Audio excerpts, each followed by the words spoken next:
В своей деятельности я придерживаюсь трех принципов: порядочность, прозрачность и подотчетность. Я, Бекешев Дастан Далабаевич, приступаю к исполнению полномочий депутата Джугурку Кенеша Кыргызской Республики, присягаю на верность Кыргызской Республике и клянусь соблюдать Конституцию и законы Кыргызской Республики, исполнять свои обязанности в интересах всего народа, защищать суверенитет и независимость кыргызского государства. Меня зовут Дастан Бекешев, я депутат Джугурку Кенеша 5-го созыва. За 3 года деятельности я многому научился. Ну и до сих пор каждый день учусь чему-то новому. Где-то бывает в работе допускаются ошибки, но все это, я считаю, опыт, который я в дальнейшем применяю для разрешения проблем наших граждан. Я считаю, что каждый депутат должен быть открытым перед гражданами, и он должен постоянно поддерживать связь с обществом. Со мной легко связаться. Можно написать на электронную почту, можно позвонить по телефону, либо связаться через социальные сети, где я присутствую.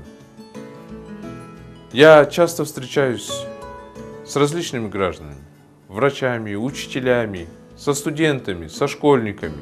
Они рассказывают о своих проблемах, и эти проблемы мы также стараемся по возможности решать. В 2013 году я открыл офис в Караколе, куда местные жители обращаются с просьбой решить те или иные проблемы, просто их выслушать или дать юридическую консультацию. Ко мне поступает много писем. За 3 года поступило более 5000 писем и жалоб. Каждое такое письмо для меня это сигнал к действию. Я стараюсь не забывать о письмах. Бывает так, что на основе писем я разрабатываю проекты законов, предложения правительству, либо мы реализуем какие-то идеи. Для меня обращение граждан – это знак доверия. Если они пишут ко мне, значит, они думают, что я могу помочь им. Поэтому я стараюсь оправдать их доверие.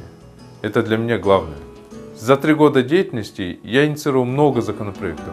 Они, в принципе, все разные.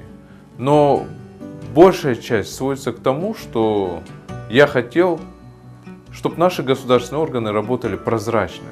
Ну, например, я инициировал законопроект, согласно которому правительство должно публиковать свои заседания на видеопорталах.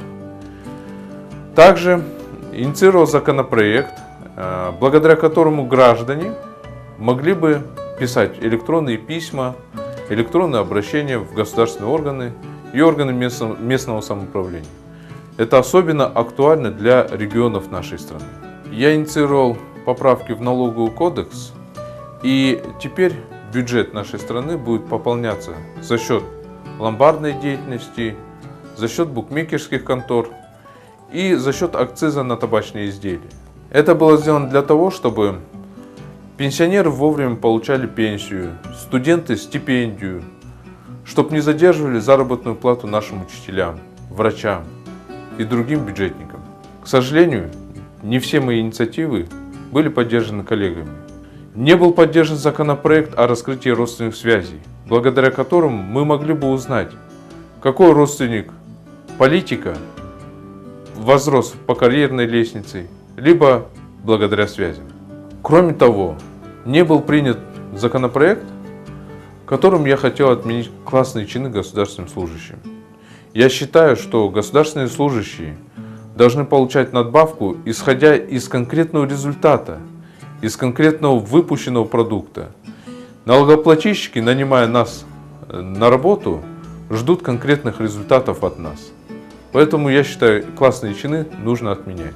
Поправки в закон об образовании позволяют сейчас любому лицу с ограниченными возможностями здоровья поступить в высшее учебное заведение на равных правах с другими гражданами. Некоторые мои законопроекты, направленные на улучшение жизни инвалидов, не были приняты. Например, закон, который позволил бы создать дополнительные рабочие места для инвалидов, он был отклонен. Но это не повод опускать руки. Я считаю, что работа каждого депутата должна быть ощутимой и даже осязаемой. И поэтому я стараюсь активно принимать участие в реализации социальных проектов. В 2011 году мы оснастили компьютерами Кыргызское общество слепых и глухих. Сейчас там проходят бесплатные компьютерные курсы, которые могут посетить практически все незрячие граждане или граждане, которые имеют проблемы со слухом. Благодаря неравнодушным гражданам удалось напечатать книгу по Брайлю на кыргызском языке Чингиза Айтматова. Также в 2013 году мы начали реализовывать проект «Светофор для незрячих». И теперь незрячие люди могут услышать в городе Бишкек, как можно пройти ту или иную улицу. Я очень рад, что в нашей стране есть добрые и неравнодушные люди. Мы с этими людьми помогли школе-интернат для слепых и слабовидящих детей. Мы оснастили мебелью детский дом «Каракол». Мы также помогли родильным домам, воинской части и другим учреждениям. Мы помогаем гражданам, но это, конечно, по возможности. Допустим, полететь за рубеж, провести операцию. Мы помогаем с авиабилетами, помогаем им материально. Не всегда это получается, потому что наши возможности, они ограничены. Но я думаю, что если мы будем вместе дальше так работать, то у нас получится. За 3 года удалось сделать немало, но можно было бы сделать и больше. Конечно, были неудачи, были ошибки, но это не повод останавливаться.